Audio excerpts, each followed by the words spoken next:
Paul shows up unannounced at John's New York apartment. John Lennon's reaction leaves everyone in tears. The city never sleeps, but some souls, even amidst its relentless pulse, find themselves trapped in an eternal twilight. New York, a concrete labyrinth where dreams are forged and shattered, often in the same breath. For John Lennon, it was both sanctuary and cage, a place where he sought to bury the ghosts of yesterday, only to find them whispering in the very walls of his gilded prison. He walked among us, a legend in exile, a prophet of peace who carried the weight of 1,000 battles within his weary eyes. The world saw the headlines, the photographs, the carefully curated image, but few, if any, truly saw the man behind the myth. The man who, in the quiet solitude of his opulent apartment, wrestled with demons only he could perceive. They said he had found peace, found love, found a new beginning. But peace, for a soul as tempestuous as John Lennon's, was a fragile, fleeting thing. A truce, perhaps, but never a surrender. The past, a relentless tide, always threatened to breach the carefully constructed dams of his present. And one ghost, more persistent than all others, refused to be laid to rest. A ghost with a familiar laugh, a shared history, and a melody that haunted his very bones. The bell.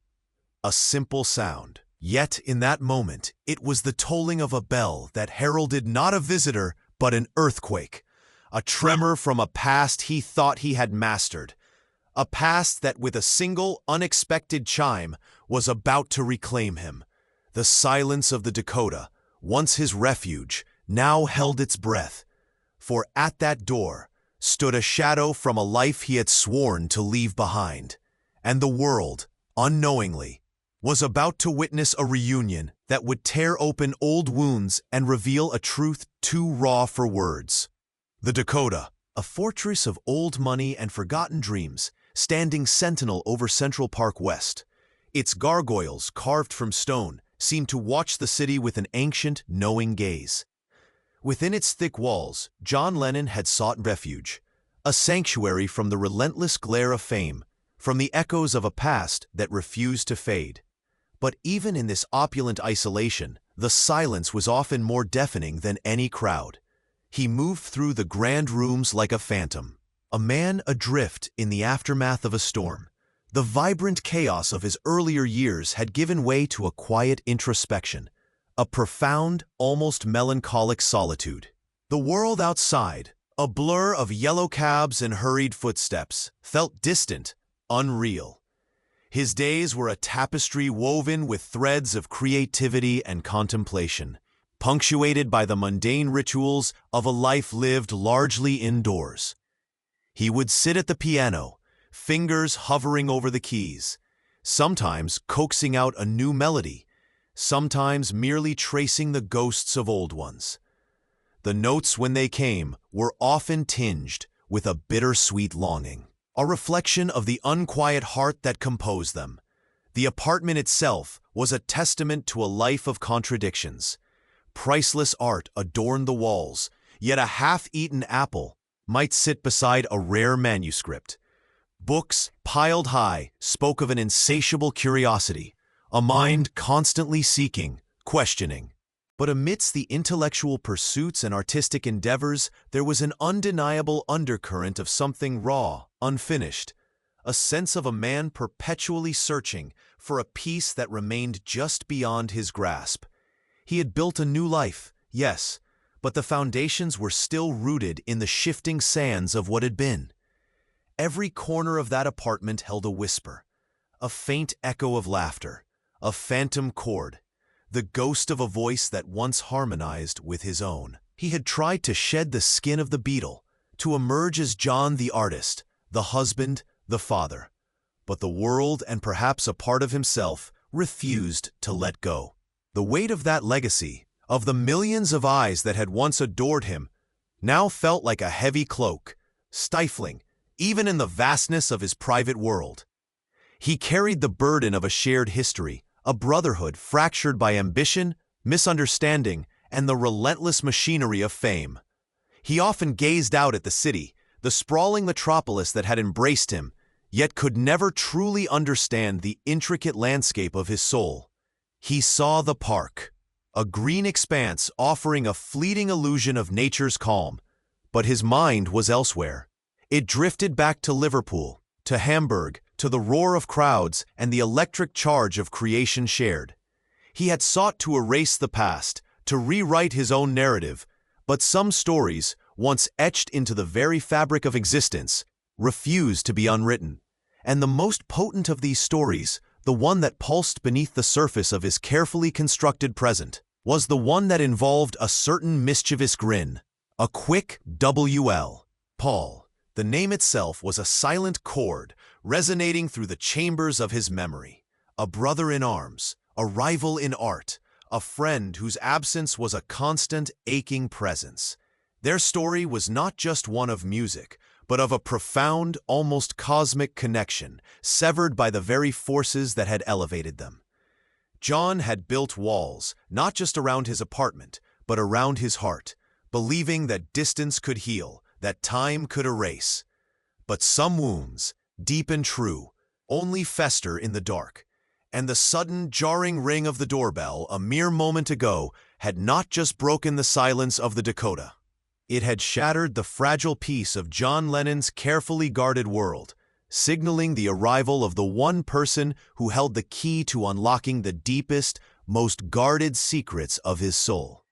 Hey, before we continue with this incredible story, I need to give you an important warning. Many subscribers have reported that YouTube has removed their subscriptions without notice. Just take a quick look at the red button below to make sure you're still subscribed to the channel. I don't want you to miss any of the exclusive content that's coming up. And while you're there, leave that powerful like that helps me a lot with the algorithm. Oh, and tell me in the comments, which city are you watching from? I love getting to know every amazing person who is part of this community. Your participation makes all the difference. Let's interact. The chime of the doorbell echoed, a metallic intrusion in the hallowed quiet of the Dakota. John stood frozen, a statue carved from disbelief and a primal, unyielding fear. He knew, with a certainty that chilled him to the bone, who stood on the other side of that ornate door.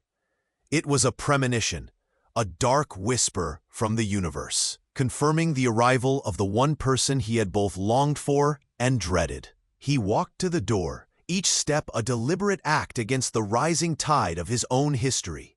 His hand, trembling slightly, reached for the cold brass knob. The world outside, the indifferent hum of New York, seemed to fade into a distant drone. All that existed was this moment, this threshold, and the ghost of a friendship about to materialize. He opened the door, and there he was, Paul. Not a ghost, but flesh and blood, standing under the dim hallway light. His face, etched with the passage of time, held a familiar blend of boyish charm and an underlying weariness. His eyes, those same eyes that had once mirrored John's own youthful ambition, now held a guarded vulnerability. There was no entourage, no fanfare, just Paul, alone, a silent question hanging in the air between them. For a long, agonizing moment, neither man spoke. The air crackled with unspoken words, with years of silence, with the weight of a shared universe that had imploded. John's mind raced, a kaleidoscope of memories flashing before him. The early days in Liverpool, the shared dreams, the relentless grind, the soaring highs, the bitter lows, the final shattering discord.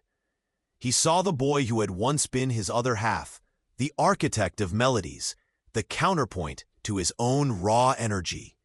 And now, this man, a stranger and yet eternally familiar, stood before him. Paul broke the silence, his voice softer than John remembered, a hint of the old Liverpudlian lilt still present. "Hello, John." Simple words, yet they carried the force of 1,000 unsaid apologies, a million unspoken regrets. John's reaction was not anger, not joy, not even surprise, but something far more profound. A deep, guttural sound escaped him, a choked gasp that was part sob, part recognition of an unbearable truth. His eyes, usually sharp and defiant, welled up, not with tears of sorrow, but with the overwhelming burden of a secret he had carried for too long. He had always presented himself as the strong one, the detached one, the one who had moved on. But in that instant, the carefully constructed facade crumbled. The truth, raw and exposed, was that a part of him had never moved on. A part of him had been waiting perpetually for this very moment. The secret was not a hidden affair or a clandestine deal, but the enduring, agonizing depth of his love for Paul, a love twisted by rivalry, bruised by betrayal, yet never truly extinguished. It was the love of a brother, a creative partner, a soulmate in a journey no one else could comprehend. And the tears that now streamed down John's face were not just for the present, but for all the lost years, for the words left unsaid, for the music unwritten together. They were tears for the boy he once was, and for the man who stood before him, a living testament to a bond that had defied the very fabric of time and distance. The conflict was not external, but internal, a battle within his own heart, now laid bare by the unexpected presence of his oldest friend. The secret, finally revealed, was the enduring, devastating power of their connection. The tears, once a dam held back by years of stoicism, now flowed freely down John's face. Paul, witnessing this raw, uncharacteristic display, felt a tremor of his own. He had expected anger, perhaps a cold dismissal, or even a sardonic joke. But this was something else entirely. It was the sight of a man stripped bare, his defenses shattered by the mere presence of a ghost from his past. Paul stepped inside, the door closing softly behind him, sealing them within the hallowed, heavy air of the Dakota. The city's distant roar was muted, replaced by the ragged sound of John's breathing. John turned away, walking deeper into the apartment, his shoulders shaking. He couldn't face Paul, not yet. Not with this torrent of emotion threatening to drown him. "John," Paul said, his voice gentle, tentative, like testing thin ice. I just wanted to see you." John stopped by the grand piano, his hand resting on its polished surface, a silent anchor. He finally turned, his eyes red-rimmed, but a flicker of the old fire, the old defiance, beginning to return. "See me?" he rasped, his voice hoarse. "After all this time? What, did you just happen to be in the neighborhood, Polly?" The sarcasm was a shield, a familiar weapon, but it lacked its usual sting. It was a wounded animal's growl. Paul sighed, running a hand through his hair. "It's not like that, John. I had to. I just had to." He looked around the opulent yet strangely sterile apartment. "This place? It's a long way from Forthland Road, isn't it?" The mention of their childhood home, a place of shared dreams and nascent genius, was a deliberate, calculated move. It was an attempt to bridge the chasm, to invoke the foundational bond that had once seemed unbreakable. John flinched, the memory a sharp, unexpected pain. "Some things are best left in the past, Paul," John said, his voice gaining a little strength, a little of its familiar edge. "Some roads once taken can't be unwalked. And some roads," Paul countered, stepping closer, his gaze unwavering, "lead you right back to where you started, whether you like it or not." He paused, his voice dropping to a near whisper. "I heard things, John, rumors, about you, about everything." This was the crux of the tension, the unspoken narratives, the public perception, the private suffering. John had cultivated an image of serene domesticity, of a man content in his self-imposed exile. But the truth, as Paul hinted, was far more complex, far darker. The rumors Paul spoke of were not mere gossip, but whispers of a deeper malaise, a spiritual exhaustion that had settled upon John like a shroud. "Rumors?" John scoffed, a bitter laugh escaping him. "The world thrives on rumors, Paul, especially about us. Always has.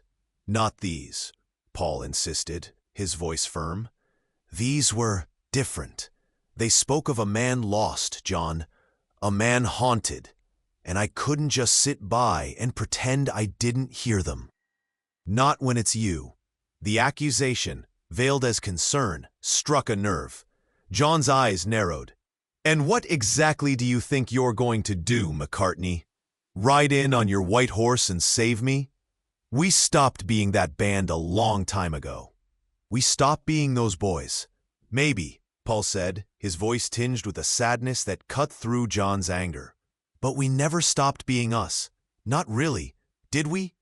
He looked directly into John's eyes, searching for a flicker of the old connection. I remember a time when we could talk about anything, when we didn't need words, just a glance. What happened to that, John? What happened to us? The question hung heavy in the air, a phantom chord from a forgotten song.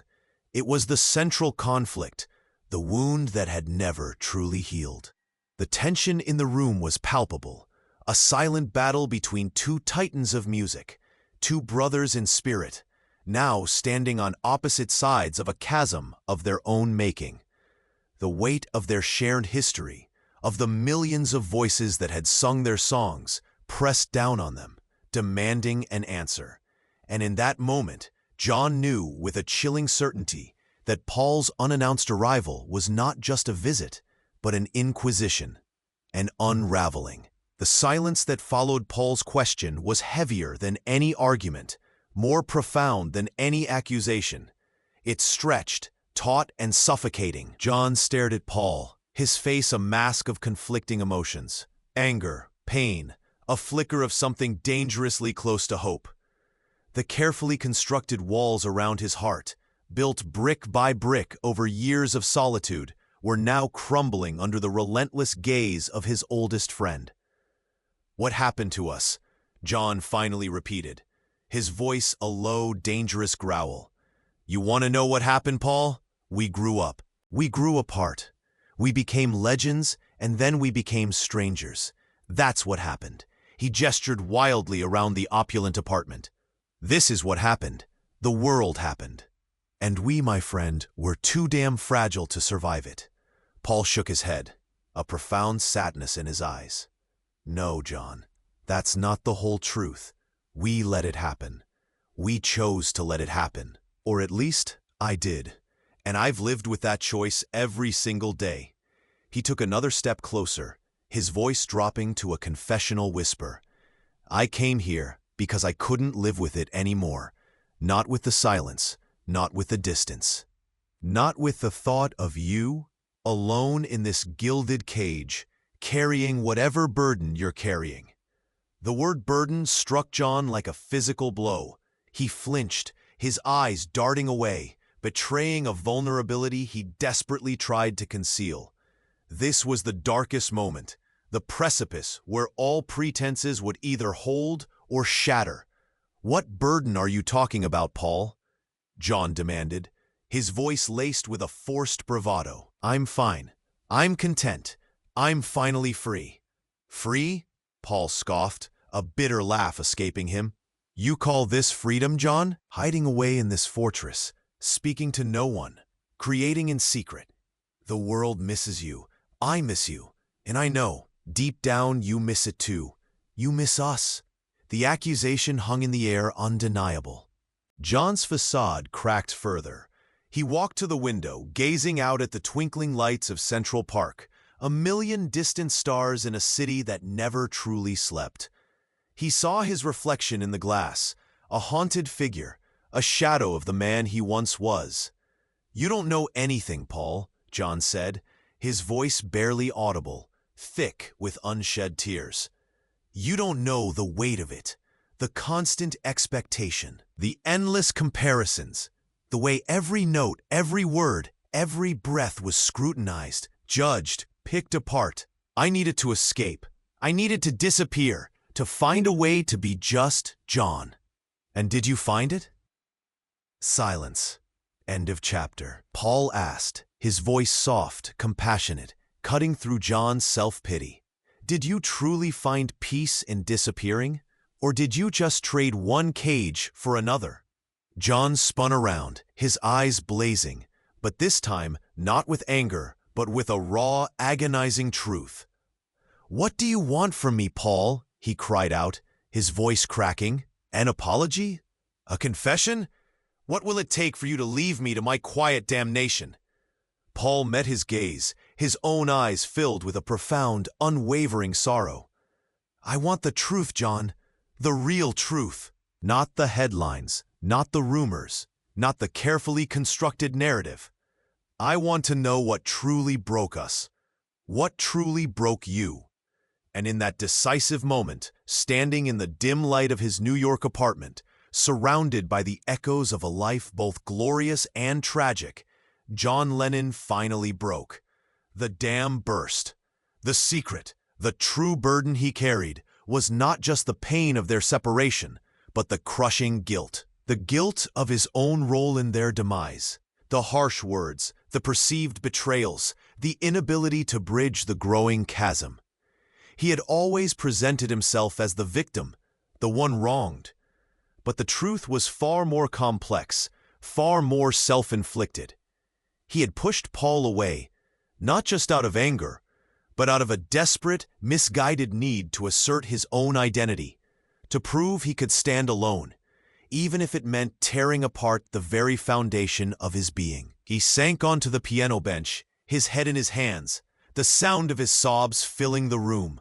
I was so angry," he choked out, his voice thick with emotion. "So damn angry. At everything. At everyone. At myself. And I took it out on you. On us. I destroyed it, Paul. I destroyed what we had." This was the climax, the raw, unvarnished confession, the admission of a truth so painful, so deeply buried, that its revelation shook the very foundations of John Lennon's carefully guarded world. The tears that flowed now were not just for the past, but for the present, for the agonizing weight of a guilt he had carried in secret, a burden that had finally, irrevocably, broken him. Paul watched, his own eyes now glistening, as the man who had once been his other half, the legendary John Lennon, dissolved into a raw, vulnerable human being, his heart laid bare in the darkest, most decisive moment of their fractured brotherhood. The confession hung in the air, a fragile, shattering thing. John's words, raw and unvarnished, had ripped open a wound that had festered for years. Paul, instead of recoiling, moved closer, a silent testament to the enduring bond that even years of silence and bitterness could not fully sever. He sat beside John on the piano bench, not touching him, but his presence a quiet anchor in the storm of John's grief. The tears continued, a cleansing torrent, washing away layers of resentment, pride, and self-deception. John, the defiant rebel, the sharp-tongued wit, was gone. In his place was a man stripped bare, vulnerable, and utterly human. This was the consequence of Paul's unexpected arrival, the forced confrontation with a truth John had desperately tried to outrun. "I didn't know how to stop it," John whispered, his voice still broken. "The machine, the expectations, the way everyone wanted a piece of us. I just wanted to be free, and I thought pushing you away was the only way." Paul listened, his gaze fixed on the distant city lights, allowing John the space to unravel. He understood, perhaps better than anyone, the crushing weight of that machine, the relentless demands of a world that saw them as gods, not men. "We were just kids, John," Paul finally said, his voice soft, reflective. "Two lads from Liverpool, dreaming of making a noise. We never asked for all of this, and when it came, it was too much for all of us." He turned to John, his eyes filled with a profound understanding. "You didn't destroy it alone, John. We all played our part. The world played its part. It was inevitable, perhaps, but that doesn't mean it didn't hurt, and it doesn't mean it had to be forever." John looked up, his eyes still red, but a flicker of something new, something fragile, beginning to emerge. It was the first hint of transformation. The weight of the unspoken guilt, the secret burden had begun to lift. The confession, agonizing as it was, had opened a door. For hours they sat there, not always speaking, but the silence between them was different now. It was no longer a chasm, but a shared space, filled with the echoes of their past, the raw emotion of their present, and the tentative possibility of a future. They spoke of the old days, not with bitterness, but with a wistful melancholy. They remembered the laughter, the shared jokes, the moments of pure, unadulterated creative synergy that had once defined their world. John, usually guarded, began to open up, revealing the depths of his isolation, the struggles with his own identity outside the Beatle myth, the quiet desperation that had often plagued his days in the Dakota. He spoke of the music he had written in secret, the songs that were too raw, too personal to ever see the light of day. He spoke of the fear of being forgotten, and the equally terrifying fear of being remembered only as a relic of a bygone era. Paul listened, truly listened, offering not judgment but empathy. He shared his own struggles, the burden of carrying on, of trying to forge a new path while constantly being measured against the colossal shadow of their shared past. He spoke of the loneliness, even amidst his own success, for the one person who truly understood the unique language of his soul. As the first hint of dawn painted the New York sky in hues of bruised purple and soft gray, a profound shift had occurred. The bitter resentments, the unspoken accusations had dissolved, replaced by a fragile understanding. John, though still weary, felt a lightness he hadn't experienced in years. The transformation was not a sudden cure, but a beginning. The protagonist, once trapped in a self-imposed prison of guilt and isolation, had taken the first, agonizing step towards liberation.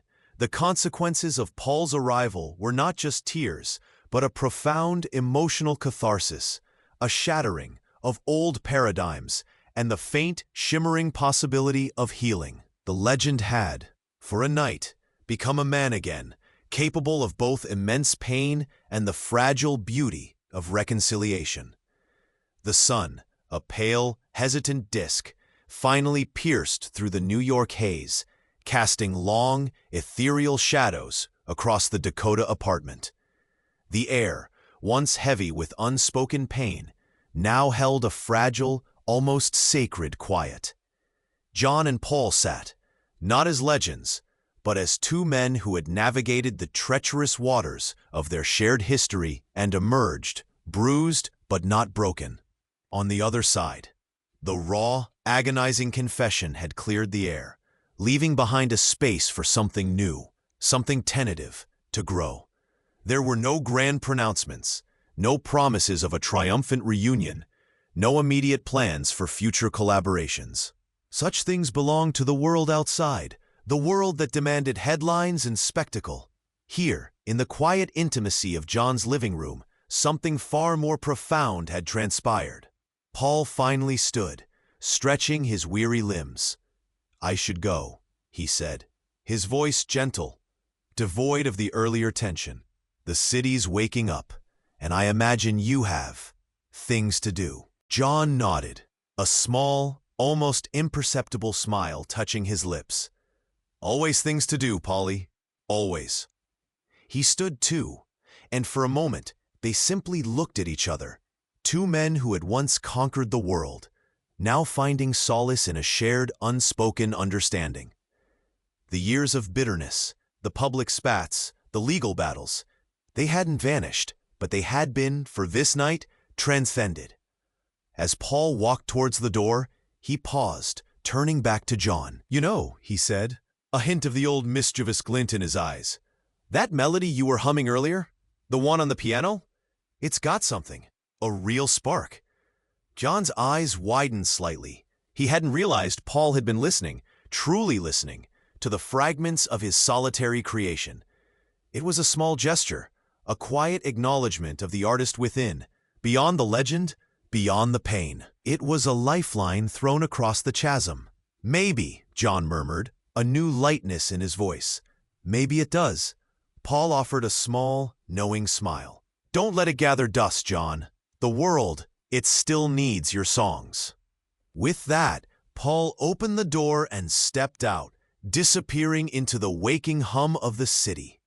The door clicked shut, and the silence returned to the Dakota apartment. But it was a different silence now. Not the suffocating quiet of isolation, but a silence imbued with possibility, with the echoes of a truth finally spoken, a burden finally shared.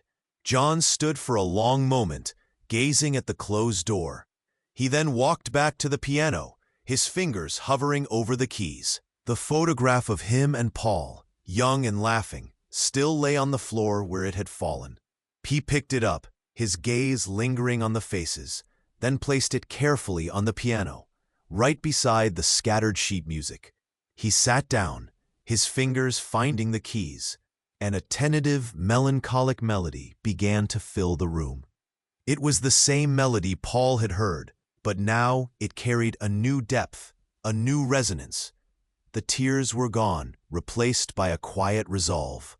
The legend had faced his ghost, confronted his deepest secret, and in doing so had found a fragile path back to himself. The city outside continued its relentless rhythm, oblivious to the profound drama that had unfolded within the walls of the Dakota. But for John Lennon, something fundamental had shifted. The past was not erased, but it was at last acknowledged. The fractured brotherhood, though perhaps never fully mended, had found a moment of grace. And as the notes of his new song drifted through the apartment, a question lingered, echoing in the heart of every listener. What secrets do we carry? What burdens do we bear, that only an unexpected knock on the door, a ghost from our past, can finally bring to light and perhaps set us free? The music played on, a testament to the enduring, complicated symphony of human connection, forever unfinished, forever searching for its next chord.